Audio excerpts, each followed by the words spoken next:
الحمد لله الحمد لله رب العالمين نحمده ونستعينه ونستغفره ونعوذ بالله من شرور أنفسنا ومن سيئات أعمالنا من يهده الله فلا مضل له ومن يضلل فلا هادي له وأشهد أن لا إله إلا الله وحده لا شريك له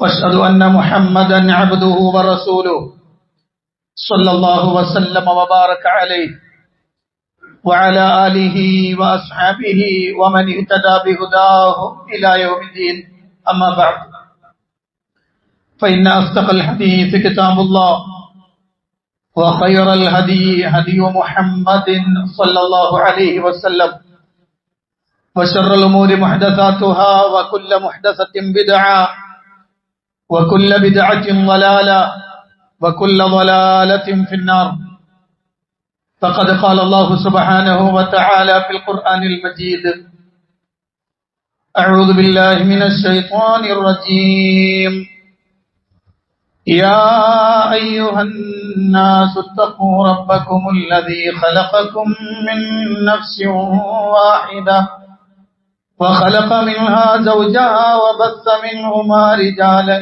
كثيرا ونساء واتقوا الله الذي تساءلون به والأرحام إن الله كان عليكم رقيبا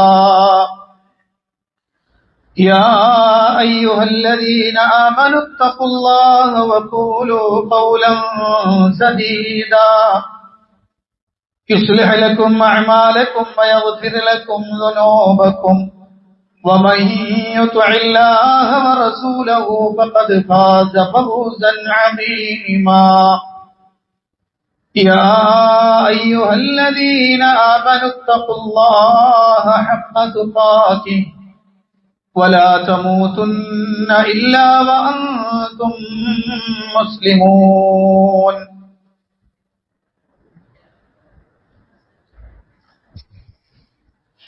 പ്രിയപ്പെട്ട സത്യവിശ്വാസികളെ, സത്യവിശ്വാസിനികളെ, പ്രപഞ്ചനാഥനായ അള്ളാഹുവിന്റെ കൽപ്പന നിർദ്ദേശങ്ങൾ ജീവിതത്തിന്റെ നിഖില മേഖലകളിലും സൂക്ഷിക്കണമെന്ന് എന്നോടെന്ന പോലെ നിങ്ങൾ ഓരോരുത്തരോടും അതർഹിക്കുന്ന പ്രാധാന്യത്തിൽ, ഗൗരവത്തിൽ ഉണർത്തുകയാണ്.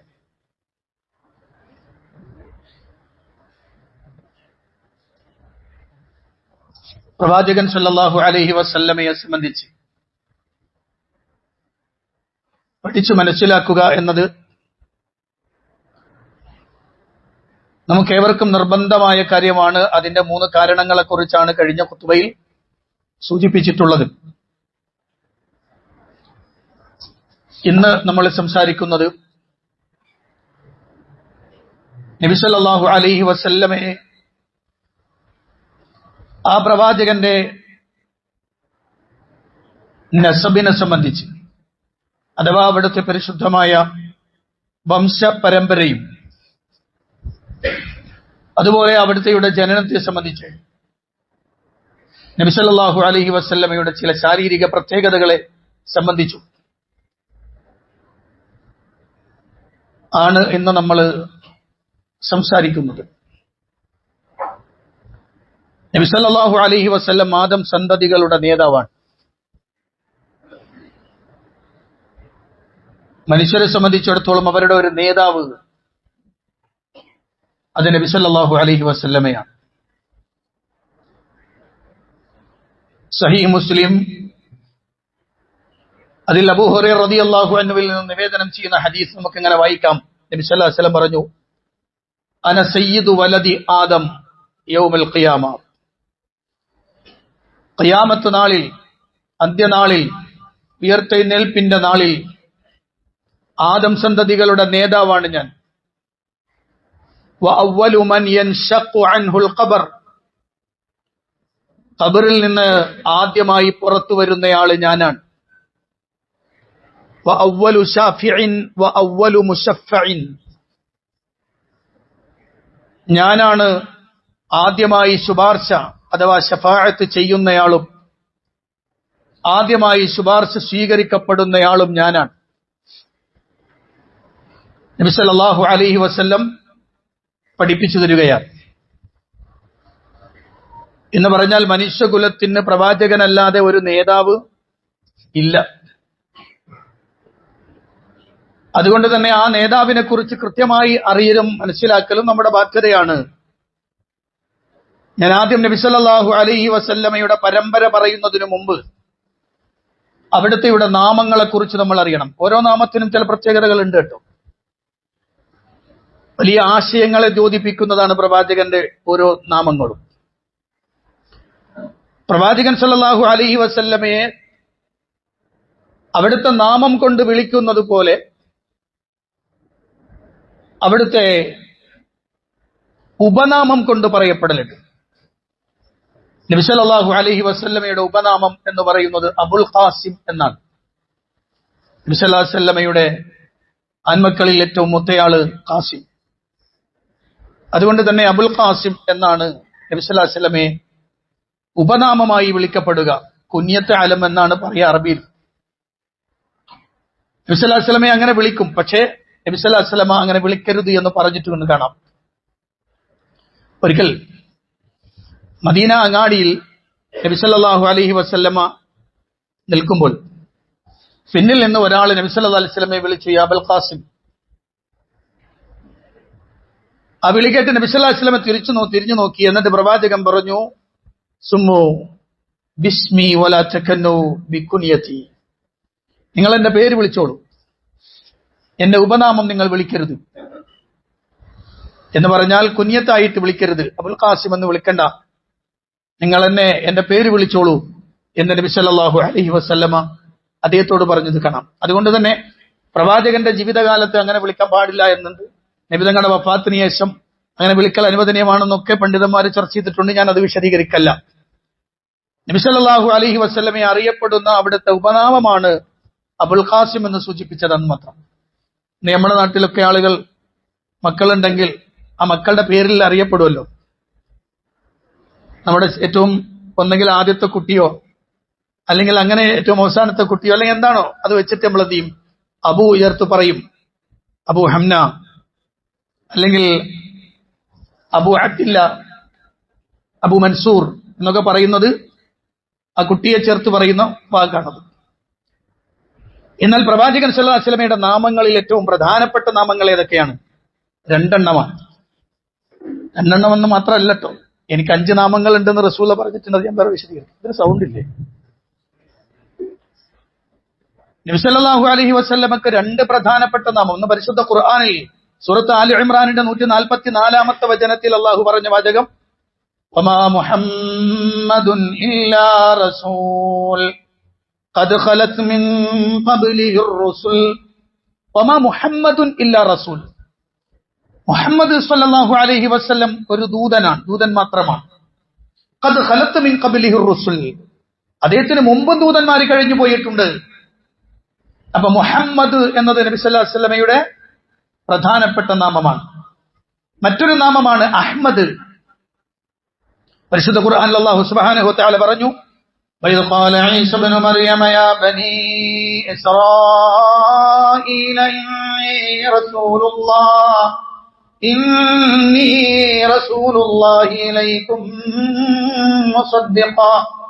مصدقا لما بين يدي من التوراة ومبشرا برسول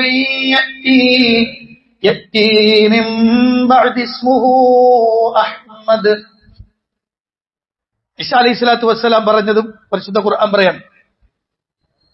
ഈസാ നബി പറഞ്ഞു, ഞാൻ ബനീ ഇസ്രായേലികളെ നിങ്ങളിലേക്ക് നിയോഗിക്കപ്പെട്ട പ്രവാചകനാണ്. എന്റെ മുമ്പുള്ളത് സത്യപ്പെടുത്തുന്നവനായും അഥവാ തൗറാത്തിനെ സത്യപ്പെടുത്തുന്നവനായും എനിക്ക് പിന്നാലെ വരാനിരിക്കുന്ന അഹ്മദ് എന്ന് പേരുള്ള ഒരു പ്രവാചകനെ കുറിച്ച് നിങ്ങൾക്ക് ശുഭവാർത്ത അറിയിക്കുന്നവനുമായിട്ടാണ് ഞാൻ വന്നിട്ടുള്ളത് എന്ന്.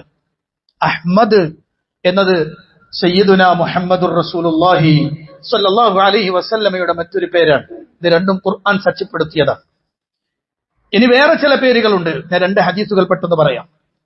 മഹാനായ ജുബൈർ ബിൻ മുത്അം റളിയല്ലാഹു അൻഹുവിൽ നിന്ന് സ്വഹീഹൈനി ബുഖാരി മുസ്ലിം റിപ്പോർട്ട് ചെയ്യുന്ന ഹദീസിൽ കാണാം, ഇന്നലി ഖംസത അസ്മാ വഅന മുഹമ്മദുൻ വഅന അഹ്മദു വഅനൽ മാഹി അല്ലദീ യംഹുല്ലാഹു ബി അൽ കുഫ്ര വഅനൽ ഹാശിർ അല്ലദീ യുഹ്ശറു الناس على قدمي വഅനൽ ആഖിബ് അല്ലദീ ലൈസ ബഅദഹു അഹദ്. നബി സല്ലല്ലാഹു അലൈഹി വസല്ലം പറഞ്ഞു. മുസ്ലിമിന്റെ റിപ്പോർട്ടിൽ ഇങ്ങനെ കാണാം, അന മുഹമ്മദുൻ വഅഹ്മദു വൽമുഖഫി വൽഹാശിർ വനബിയ്യുത് തൗബ വനബിയ്യുർ റഹ്മ. നബി സല്ലല്ലാഹു അലൈഹി വസല്ലം പറഞ്ഞ വാക്കുകളാണ്. പ്രവാചകൻ പറഞ്ഞു, എനിക്ക് 5 നാമങ്ങളുണ്ട്. അന അഹ്മദ്, ഞാൻ അഹ്മദാൻ. അന മുഹമ്മദ്, ഞാൻ മുഹമ്മദാൻ. വഅനൽ മാഹി,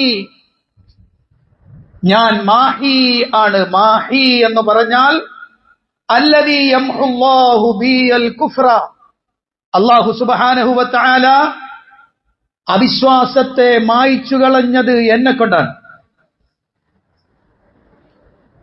പച്ചപിടിച്ച കുഫറിനെ ഇല്ലാതെയാക്കിയത് എന്റെ നിയോഗത്തോടെയാണ്. അതുകൊണ്ടാണ് ഞാൻ മാഹിയായത്.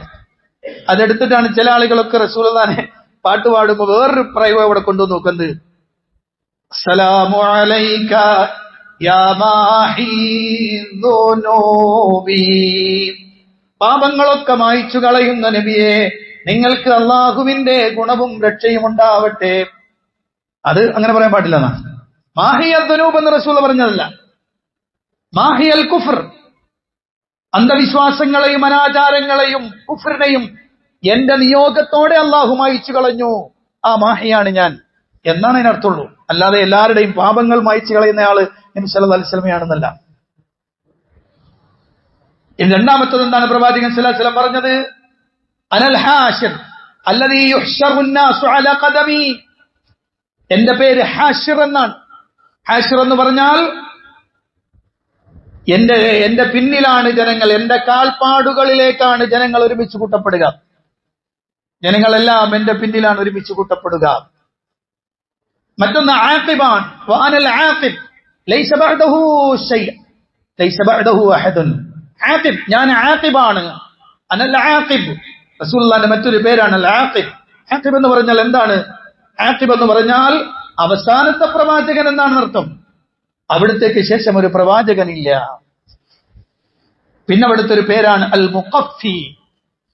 മുഖഫി എന്ന് പറഞ്ഞാൽ അതിന്റെ അർത്ഥം പ്രവാചകന്മാർക്ക് മുമ്പ് കഴിഞ്ഞുപോയ പ്രവാചകന്മാർ, ആ പ്രവാചകന്മാരുടെ വഴി പിന്തുടർന്നു വന്ന അവസാനത്തെ ആളാണ് ഞാൻ.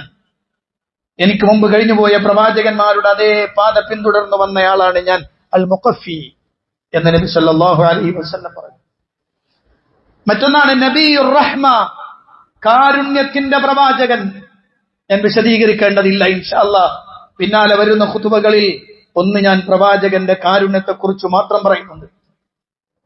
മറ്റൊന്ന് നബിയു തൗബ, തൗബയുടെ പ്രവാചകൻ എന്ന് പറഞ്ഞാൽ പാപമോചനത്തിന്റെ വാതിലുകൾ തുറന്നു തന്ന പ്രവാചകൻ. പാപമോചനത്തിന്റെ വാതിലുകൾ നമുക്ക് വേണ്ടി തുറന്നു തന്ന പ്രവാചകൻ. പ്രവാചകനിലൂടെയാണ് അല്ലാഹു സുബ്ഹാനഹു വ തആല അങ്ങനെ ഒരു വിഷയം തന്നത് എന്നാണ്. അതുകൊണ്ട് നബിയു തൗബ. ഇനി മറ്റൊരു പേരുണ്ട്, പ്രത്യേകിച്ച് ചില ഹദീസുകളിലൊക്കെ വന്നൊരു പേരുണ്ട്. ആ പേരിനെ കുറിച്ച് പണ്ഡിത ലോകത്ത് വലിയ ചർച്ചയുമുണ്ട്.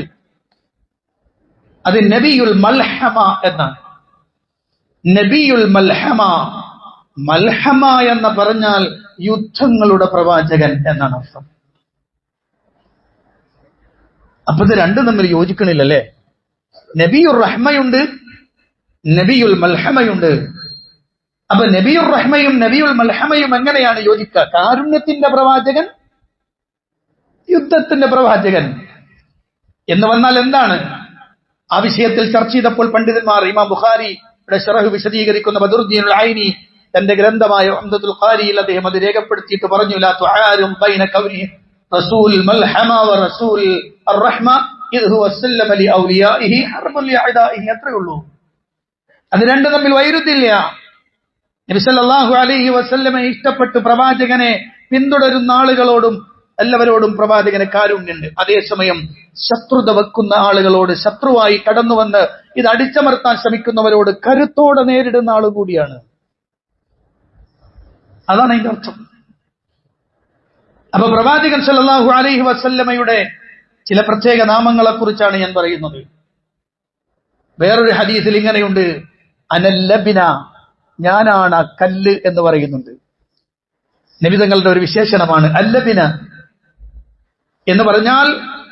പ്രവാചകന്റെ ഹദീസിൽ കാണാം, ഇന്ന മസലി വ മസലൽ അംബിയാഇ മിൻ ഖബ്ലി കമസലി റജുലിൻ ബനാ ബൈതാ ഫഅഹ്സനഹു വഅജ്മല ഇല്ലാ മൗദിഅ ലബ്നത്തിൻ മിൻ സാബിയത്തിൻ മിൻ സവായാ.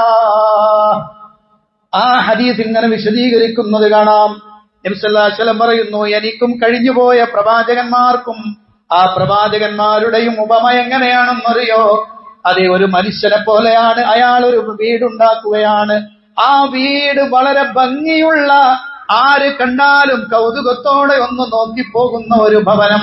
ആ വീടിന്റെ മൂലക്കൽ ഒരു കല്ല് ഒഴിച്ചിട്ടിട്ടുണ്ട്. ഒരു കല്ലൊഴിച്ച് ബാക്കിയെല്ലാം പൂർത്തിയായിരിക്കുകയാണ്. അത് കാണാൻ വന്ന ആളുകൾ ചോദിക്കുകയാണ്, എന്താണ് ഈ മൂലക്കലെ കല്ല് കൂടി വെച്ചുകൊണ്ട് ഈ സൗദത്തിന്റെ മനോഹാരിത അതങ്ങ് പൂർത്തിയാക്കിക്കൂടെ എന്ന് കാണാൻ വരുന്നവർ ചോദിക്കുന്നു. അറിയണം, അനല്ലബിന, ഞാനാണ് ആ സുന്ദരമായ സൗദത്തിലെ മൂലക്കലെ കല്ല്, ഞാനാണ്. ഞാൻ അമ്പിയാക്കളിൽ അന്ത്യമനാണ്. പറയാം. അപ്പൊ ഞാനാണ് ഇസ്ലാം എന്ന സൗധത്തിന്റെ, അതിന്റെ മനോഹാരിതയുടെ പൂർത്തീകരണവുമായി കടന്നു വന്ന മൂലക്കലക്കല്ല് ഞാനാണ്. അനല്ലബിന പറയാം. ഇതൊക്കെ പ്രവാചകന്റെ വിശേഷണങ്ങളാണ്. അപ്പൊ ഇത് അറിയുന്നിടത്തോളം റസൂലുള്ളാഹിനെ ഇങ്ങനെ അറിയുമ്പോ അവിടുത്തെ പേരുകൾ നമ്മൾ ഇങ്ങനെ വായിക്കുമ്പോൾ വേറെയും കൊട്ടട്ടാം. ചില പണ്ഡിതന്മാരൊക്കെ ചില ഗ്രന്ഥങ്ങൾ തന്നെ പ്രവാചകന്റെ പേരെഴുതാൻ വേണ്ടി രേഖപ്പെടുത്തിയിട്ടുണ്ട്. 300ഓളം പേരുകൾ എഴുതിയ പണ്ഡിതന്മാരുണ്ട്. 300ഓളം പേരുകൾ എഴുതിയ പണ്ഡിതന്മാരുണ്ട്. അതിന്റെ അർത്ഥം പേരും വിശേഷണം എല്ലാം കൂടെ കൂട്ടിച്ചേർത്തുകൊണ്ട് എഴുതിയെന്നർത്ഥം. ഞാനതിൽ പ്രധാനപ്പെട്ട ചില കാര്യങ്ങൾ നിങ്ങൾ ശ്രദ്ധയിൽപ്പെടുത്തിയതാണ്. അതൊക്കെ വായിക്കുമ്പോൾ നബി തങ്ങളോട് ഇങ്ങനെ കൂടുതൽ കൂടുതൽ ആ അടുപ്പം ഇങ്ങനെ ഉണ്ടാക്കിയെടുക്കാൻ, അതിങ്ങനെ കൂടി വരണം. ആരാണ് ഏറ്റവും ഇഷ്ടപ്പെട്ടതെന്ന് ചോദിച്ചാൽ റസൂലുള്ളാഹിയാണെന്ന് പറയാൻ കഴിയണം. മനസ്സിലായോ? സൃഷ്ടാവ് കഴിഞ്ഞാൽ സൃഷ്ടികളുടെ കൂട്ടത്തിൽ ആരാ ഏറ്റവും ഇഷ്ടമെന്ന് ചോദിച്ചാൽ ഒറ്റ ഉത്തരം പെട്ടെന്ന് പറയണം. ആര്? സയ്യിദുനാ മുഹമ്മദുർ റസൂലുള്ളാഹി സ്വല്ലല്ലാഹു അലൈഹി വസല്ലം എന്ന്. കാരണം പ്രവാചകനോട് ഇങ്ങനെ ഏറ്റവും അടുത്ത ബന്ധത്തിലേക്ക് കടന്നു വരണം. അപ്പൊ നമ്മൾക്ക് നോക്കാം, പ്രവാചകൻ സല്ലല്ലാഹു അലൈഹി വസല്ലമയുടെ പരമ്പര, നബി സല്ലല്ലാഹു അലൈഹി വസല്ലമയുടെ പരമ്പര നമുക്കറിയാം. ഇബ്രാഹിം അലൈഹിസ്സലാത്തു വസ്സലാമിന്റെ മകൻ ഇസ്മായിൽ അലൈഹിസ്സലാത്തു വസ്സലാം, അദ്ദേഹത്തിന്റെ ആ സന്താനങ്ങളിൽ നിന്ന് അദ്നാൻ ഇങ്ങനെ അങ്ങോട്ട് വായിച്ചു പോകണം. പ്രവാചകൻ സല്ലല്ലാഹു അലൈഹി വസല്ലം എന്ന് പറയുമ്പോൾ അബ്ദുല്ല ഇബ്നു അബ്ദുൽ മുത്തലിബ് ഇബ്നു ഹാഷിം ഇബ്നു അബ്ദു മനാഫ് ഇബ്നു ഖുസൈ ഇബ്നു കിലാബ് ഇബ്നു മുറ ഇബ്നു കഅബ് ഇബ്നു ലുഐ ഇബ്നു ഗാലിബ് ഇബ്നു ഫഹർ ഇബ്നു മാലിക് ഇബ്നു നദർ ഇബ്നു കിനാന ഇബ്നു ഖുസൈമ ഇബ്നു മുദ്രിക ഇബ്നു ഇൽയാസ് ഇബ്നു മുദർ ഇബ്നു നിസാർ ഇബ്നു മുഅദ് ഇബ്നു അദ്നാൻ. റസൂലുള്ളാഹിന്റെ പിതൃ പരമ്പരയാണ് ഞാൻ ഈ വായിച്ചത്.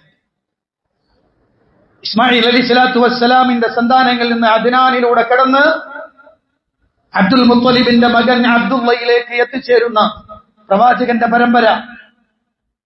അത് പിതാവിന്റെ പരമ്പരയാണെങ്കിൽ മാതാവിന്റെ പരമ്പരയുണ്ട്.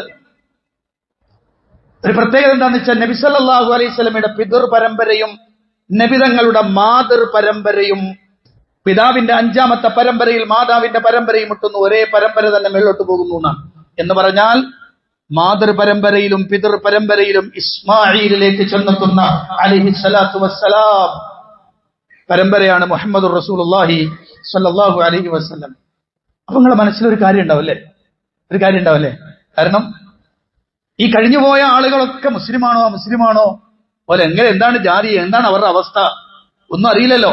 എന്താണ് അവസ്ഥ എന്നറിയില്ലല്ലോ. ഇവരെ കല്യാണം എങ്ങനെയായിരുന്നു, ഏത് മതക്കാരാണോ ഒന്നും അറിയില്ലല്ലോ. അങ്ങനെ വരുമ്പോൾ ഒരു സംശയം ഉണ്ടാകുമല്ലോ. ഇല്ലല്ല, അല്ലാഹുവിന്റെ റസൂൽ അങ്ങനത്തെ ഒരു സംശയമേ വേണ്ട.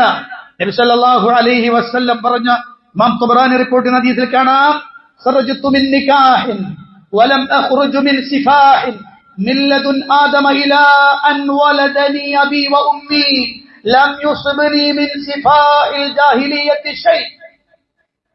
നബി സല്ലല്ലാഹു അലൈഹി വസല്ലം പറയാൻ, ഞാൻ പുറത്തു വന്നു എന്ന് പറഞ്ഞാൽ ഞാൻ ജനിച്ചു. എന്റെ വാപ്പയിലൂടെ ഉമ്മയിലൂടെയും ഞാൻ ഭൂമിയിലേക്ക് ജനിച്ചു. ആ ജനിച്ചത് വ്യഭിചാരത്തിന്റെ സന്തതിയായിട്ടല്ല.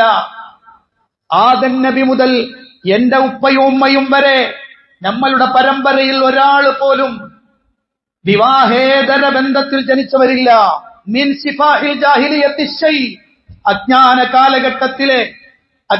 കാലഘട്ടത്തിലെ വ്യഭിചാര സംസ്കാരത്തിൽ നിന്നുണ്ടായവരല്ല എന്റെ പിതാക്കന്മാരാരും എന്റെ മാതാക്കളാരും.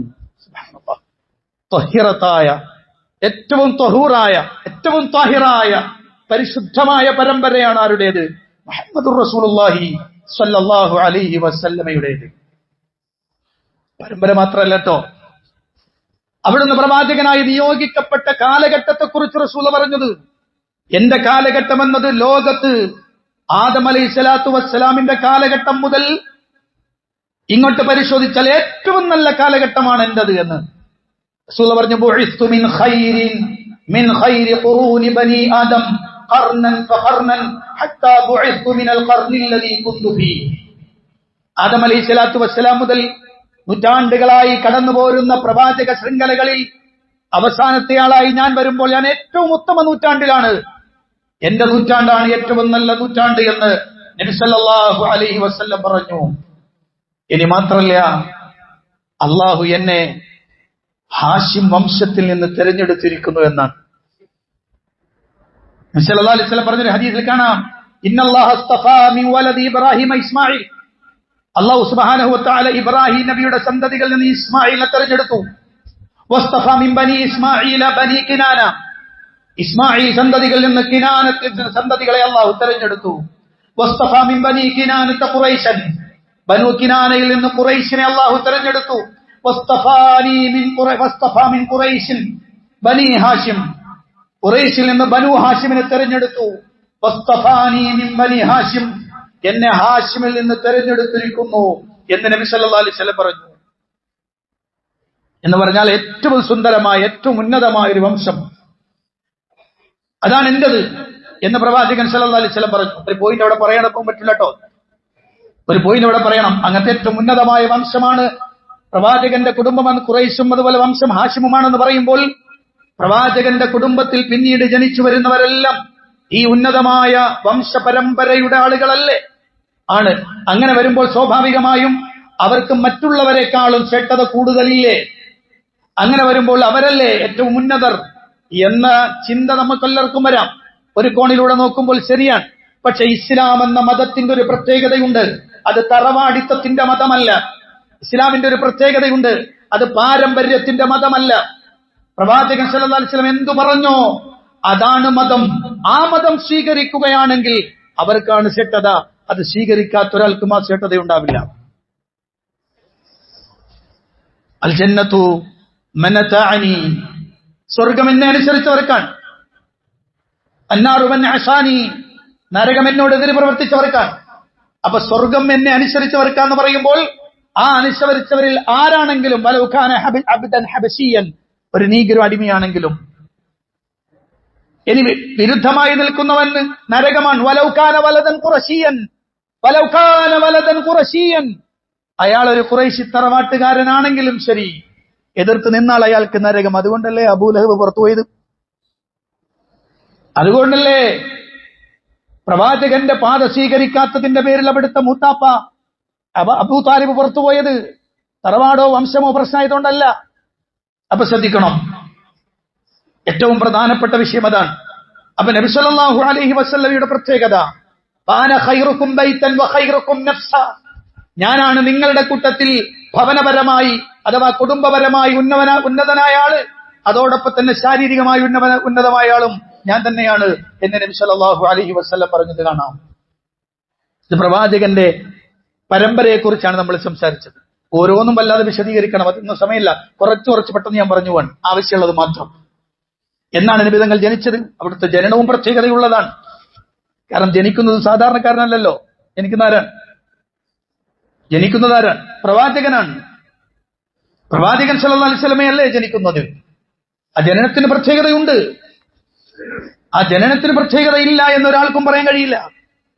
ജനനത്തിന് പ്രത്യേകതയുണ്ട്. അതുകൊണ്ടാണ് പ്രവാചകൻ സല്ലല്ലാഹു അലൈഹി വസല്ലമയോട് സഹാബികൾ ചോദിച്ചു, എന്തിനാ നബിയെ നിങ്ങൾ തിങ്കളാഴ്ച നോമ്പെടുക്കുന്നത്? അപ്പോൾ റസൂൽ പറഞ്ഞു, ദാക യൗമുൻ വുലിതു ഫീഹി വഉൻസില അലയ്യ ഫീഹി. ആ ദിവസം ഉണ്ടല്ലോ തിങ്കളാഴ്ച, അന്നാണ് ഞാൻ ജനിച്ച ദിവസം, അന്നാണ് എനിക്ക് വഹി ഇറങ്ങിയ ദിവസം. ആ ദിവസത്തിന് പ്രത്യേകതയുണ്ട് എന്ന് നബി സല്ലല്ലാഹു അലൈഹി വസല്ലം പഠിപ്പിച്ചു. അതാ പ്രത്യേകതയാണ് എന്ത് ചെയ്യുക, എല്ലാ തിങ്കളാഴ്ചയും എന്തെടുക്കുക, നോമ്പെടുക്കുക. അത് നബി തങ്ങളോടുള്ള ബഹുമാനമാണ്, പ്രവാചകൻ സല്ലല്ലാഹു അലൈഹി വസല്ലമയോടുള്ള ബന്ധമാണത്. പിന്നെ റബീഉൽ അവ്വൽ 12-നാണോ അല്ലേ?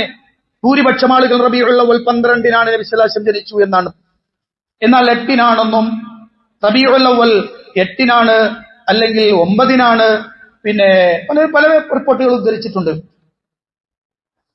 നബി സല്ലല്ലാഹു അലൈഹി വസല്ലമയുടെ ജനനം ആനക്കലഹ സംഭവം കഴിഞ്ഞ് 40 വർഷമാകുമ്പോഴാണ് റസൂൽ ജനിച്ചത് എന്നാണ്.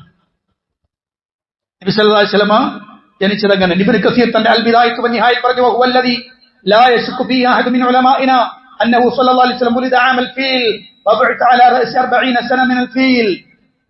ആനക്കലഹ സംഭവത്തിന് ശേഷം 40 കൊല്ലമായപ്പോഴാണ് റസൂൽ ജനിക്കുന്നത്. അപ്പൊ റബീഉൽ അവ്വൽ 12-നാണ് എന്നാണ് ഭൂരിപക്ഷവും അഭിപ്രായപ്പെടുന്നത്. അല്ലാതെ അഭിപ്രായപ്പെട്ടവരും ഉണ്ട് എന്ന് നമ്മൾക്ക് പറയാം. പക്ഷെ സംശയമില്ലാത്തൊരു കാര്യമുണ്ട്, ഒരു തിങ്കളാഴ്ചയായിരുന്നു. ആ തിങ്കളാഴ്ചയെ കുറിച്ചാണ് നബി സല്ലല്ലാഹു അലൈഹി വസല്ലമ പഠിപ്പിച്ചെന്നത്. പ്രവാചകൻ സല്ലല്ലാഹു അലൈഹി വസല്ലമ ജനിക്കുന്നതിന് മുമ്പേ അവിടുത്തെ ഉപ്പ മരിച്ചുപോയി, അതൊക്കെ നമുക്കറിയാവുന്നതാണ്. അവിടുന്ന് ആമിന ബീവി പ്രവാചകന്റെ ഉമ്മ അവർ പ്രസവിച്ചപ്പോൾ ആ പ്രസവ സമയത്തും അതിനുശേഷവും പ്രവാചകൻ സല്ലല്ലാഹു അലൈഹി വസല്ലമയെ സംരക്ഷിച്ചത് അബ്ദുള്ളയുടെ ദാസിയായിരുന്ന ഉമ്മു ഐമനാണ് റളിയല്ലാഹു അൻഹാ. ഉമ്മു ഐമനെ കുറിച്ച് ആലോചിക്കുമ്പോൾ റസൂലുള്ളാഹ് വഫാത്തായി 5 മാസം കഴിഞ്ഞാണ് അവർ വഫാത്താവുന്നത്. ഉമ്മു ഐമൻ റസൂലുള്ളാഹിനെ ആമിന ബീവിയിൽ നിന്ന് സ്വീകരിച്ചത് മുതലുള്ള ബന്ധമുണ്ട്. നബി സല്ലല്ലാഹു അലൈഹി വസല്ലം വഫാത്തായി ഇപ്പൊ വീട്ടിന്റെ ഉള്ളിൽ നിന്ന് പൊട്ടിക്കരഞ്ഞു. കരച്ചിൽ സഹിക്കാൻ പറ്റാത്ത കരച്ചിൽ. പലരും ആശ്വസിപ്പിച്ചു. അവസാനം സിദ്ദീഖുൽ അക്ബർ റളിയല്ലാഹു അൻഹു, ഉമർ ഇബ്നുൽ ഖത്താബ് റളിയല്ലാഹു അൻഹു ചെന്നു സമാശ്വസിപ്പിക്കാൻ. നിങ്ങൾക്കുള്ള വിഷമം പോലെ ഞങ്ങൾക്കുണ്ട്, നിങ്ങൾ വിഷമം ഒന്ന് പ്രയാസം ഒന്ന് നിർത്തൂ, കരച്ചിലൊന്ന് നിർത്തൂ എന്ന് പറഞ്ഞപ്പോ ഞാൻ എങ്ങനെ കരയാതിരിക്കും? ഖദ് ഇൻഖതഅൽ വഹ്യു മിനസ് സമാ. നമ്മുടെ ഏത് പ്രശ്നങ്ങൾക്കും പരിഹാരം ഉണ്ടായിരുന്ന അല്ലാഹുവിന്റെ വഹി പ്രവാചകന്റെ വിയോഗത്തോടെ നഷ്ടപ്പെട്ടിട്ടില്ലേ, എങ്ങനെ സങ്കടപ്പെടാതിരിക്കും എന്ന് ചോദിച്ചുകൊണ്ടാണ് ഉമ്മു ഐമൻ കരഞ്ഞത് എന്ന് ചരിത്രം വായിക്കുന്നവർക്കറിയാം. അപ്പൊ പ്രിയപ്പെട്ടവരെ ശ്രദ്ധിക്കണം, അള്ളാഹുവിന്റെ റസൂലിന്റെ ഓരോ പോയിന്റുകളെയും അടുത്തറിയണം. അള്ളാഹു അനുഗ്രഹിക്കുമാറാവട്ടെ.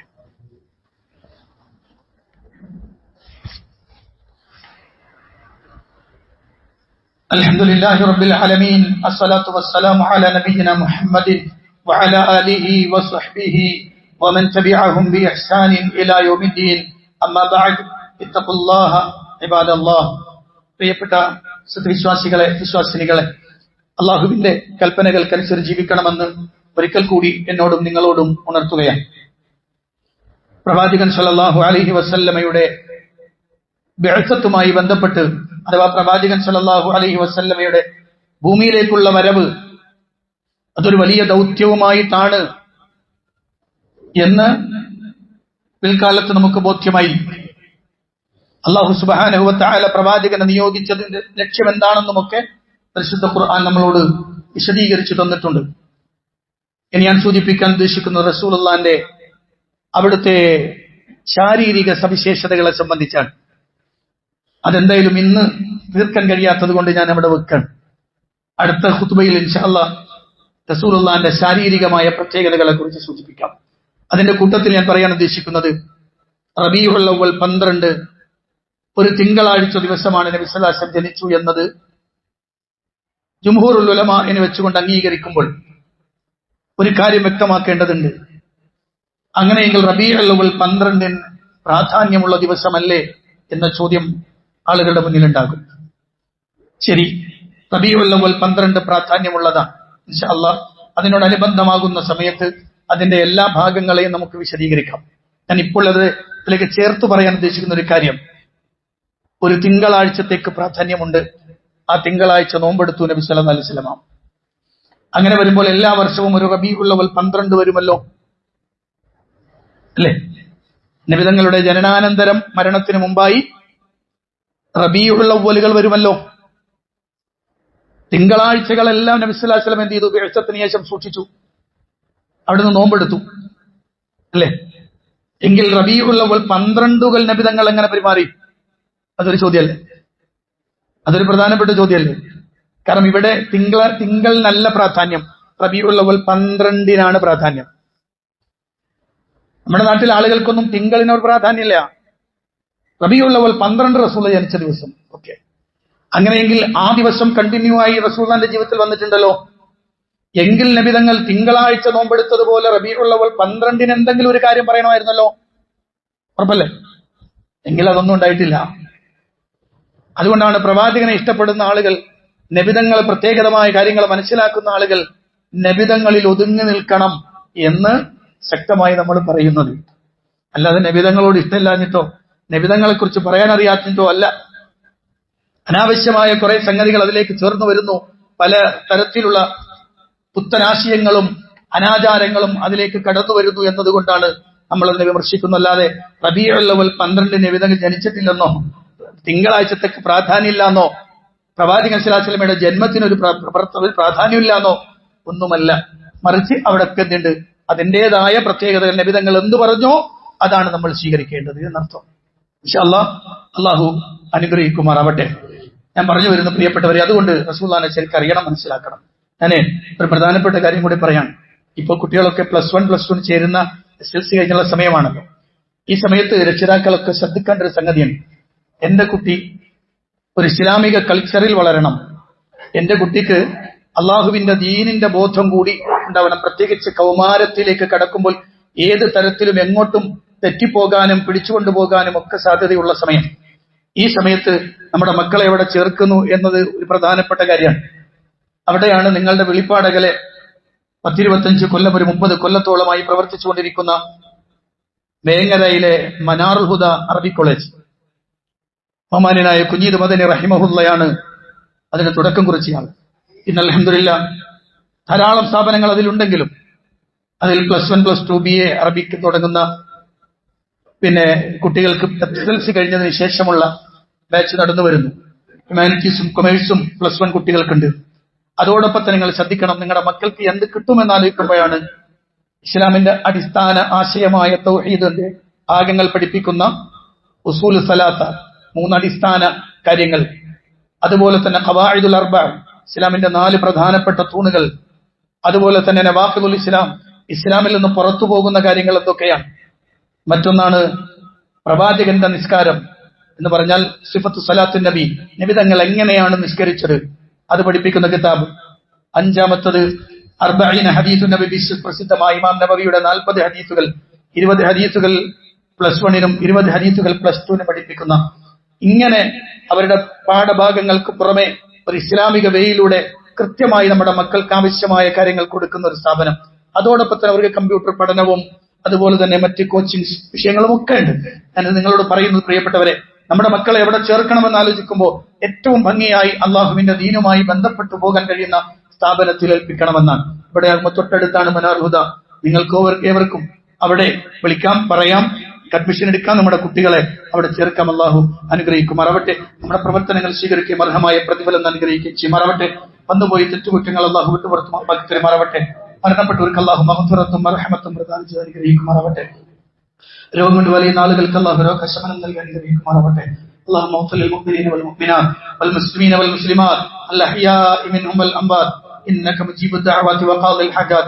اللهم أعز الإسلام والمسلمين وأذل الشرك والمشركين. اللهم دمر أعداءنا وأعداء الدين بما شئت وكيف شئت يا ذا الجلال والإكرام.